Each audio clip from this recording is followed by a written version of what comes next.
रामानंद स्वामी का जीवन चरित्र। अयोध्या में अजय प्रसाद नामक ब्राह्मण रहता था। उसकी पत्नी का नाम सरमणि था। संवत 1795 की जन्माष्टमी के दिन उसके घर एक पुत्र का जन्म हुआ। पुत्र का नाम राम शर्मा रखा गया। राम शर्मा को बचपन से ही भक्ति भाव में रुचि थी। वह अत्यंत बुद्धिशाली था। 12 वर्ष की आयु तक उसने घर में रहकर ही शास्त्रों का अध्ययन किया। फिर घर छोड़कर उच्च शिक्षा तथा सच्चे गुरु की खोज के लिए वे तीर्थ यात्रा करते रहे। वे जब सौराष्ट्र में तलाजा गांव आए तो यहाँ काशीराम शास्त्री के घर रहकर ग्रंथों का अध्ययन प्रारंभ किया। अध्ययन के बाद वे द्वारिका की यात्रा पर चल दिए। यहाँ पर एक सन्यासी ने राम शर्मा से कहा, तुम सिद्ध गुरु को खोजते रहे हो तो गिरनार की तलहटी में त्रंबा गांव में जाकर आत्मानंद स्वामी से मिलो। वे बड़े सिद्ध एवं चमत्कारी संत हैं। राम शर्मा कुछ दिनों के बाद त्रंबा आ पहुँचे।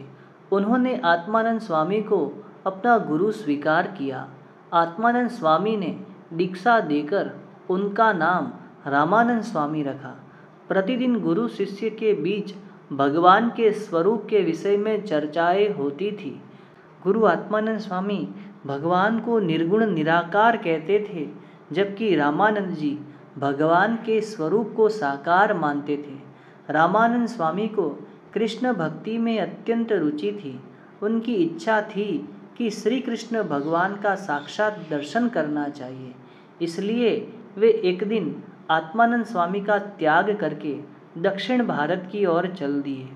वहाँ रामानुजाचार्य के गद्दी स्थान श्रीरंग क्षेत्र में उन्होंने श्री कृष्ण का भजन और रामानुज की भक्ति की। इससे भगवान श्री कृष्ण ने प्रसन्न होकर रामानंद स्वामी को स्वप्न में दर्शन दिया और रामानुजाचार्य ने स्वप्न में ही उन्हें वैष्णवी दीक्षा दी, हाथ और छाती पर निशानी दी। वैष्णव धर्म का प्रवर्तन करने तथा साकार भगवान की भक्ति का प्रसार करने के लिए आदेश दिया। फिर रामानंद स्वामी सारे भारत में सभी स्थानों का विचरण करने लगे तथा श्री कृष्ण की भक्ति का उपदेश देने लगे। अंत में वे पुनः काठियावाड़ पधारे और गुरु आत्मानंद स्वामी से मिलकर पुनः भगवत स्वरूप की चर्चा की।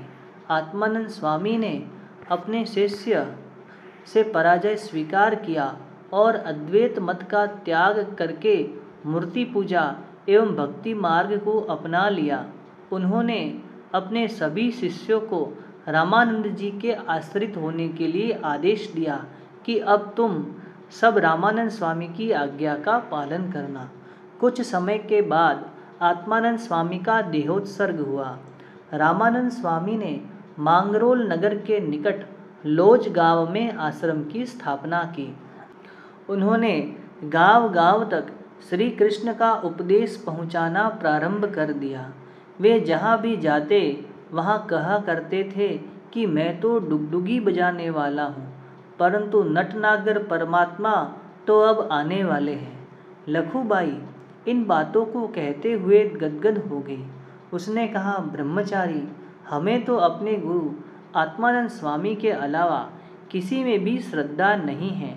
अन्य शिष्य भले ही रामानंद स्वामी के पास गए, परंतु हम तीनों आज भी भगवान को निर्गुण निराकार ही मानते हैं।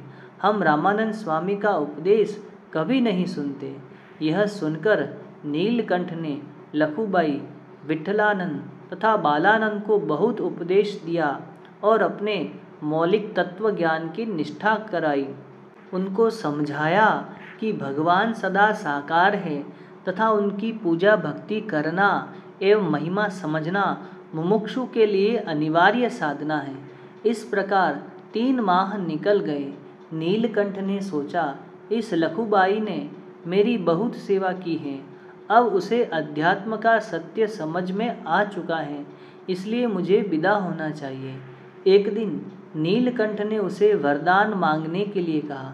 लखूबाई बोली, ब्रह्मचारी महाराज, आप तो भगवान हैं, इसलिए मेरा पुत्र वीरा 60 भैंसे और मेरी बाड़ी अमर रहे, ऐसे आशीर्वाद दीजिए। वर्णी ऐसी प्रार्थना सुनकर मुस्कुराने लगे। उन्होंने सोचा, लखूबाई को मांगना नहीं आया, उसने केवल माइक चीज़ों के लिए प्रार्थना की है, परंतु मैं इसे सर्वश्रेष्ठ वस्तु दे दूं।